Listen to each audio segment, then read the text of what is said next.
এপিসোডের শুরুতেই আমরা দেখতে পাই মতিং হ্যানকে আস্তে করে নিচে নামিয়ে আনে। তখনই সেখানে মতিং এর মারা চলে আসে আর মতিংকে হ্যানের কাছে এভাবে দেখে ল্যান্সির অনেক রাগ হয়। সে সেখান থেকে চলে যায়। তবে এটি দেখে মতিং এর মায়ের অনেক ভালো লাগে।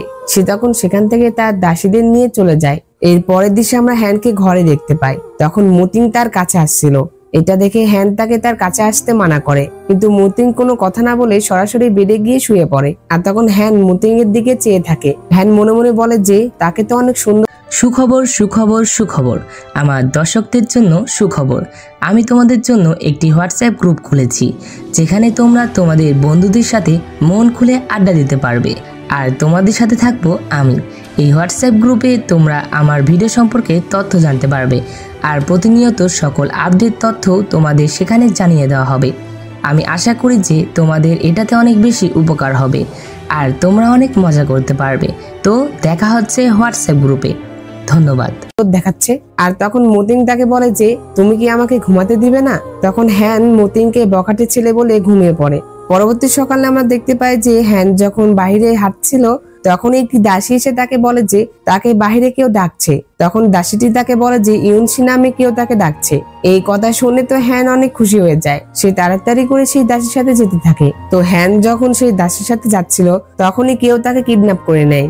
এরপরে আমরা সেই কিডন্যাপারদের দেখতে পাই। তখন কিডন্যাপারদের লিডার হ্যানের শরীরের থেকে একটি জিনিস বের করে আর বলে যে এটা এখনো পরিপক্ক হয়নি, তার মানে এখনো দেরি আছে। কিডন্যাপারদের লিডার কোনো একটি জিনিসের কথা বলছিল যেটি তারা ইউজ করতে চায়। অন্যদিকে আমরা মতিং এর মা আর মতিংকে দেখতে পাই। তারা যখন কথা বলছিল তখনই হ্যানের দাসী এসে তাদেরকে বলে যে হ্যানকে পাওয়া যাচ্ছে না। তো তখনই মতিংও সেটা বুঝতে পারে আর মতিং এরও ব্যথা অনুভব হচ্ছিল।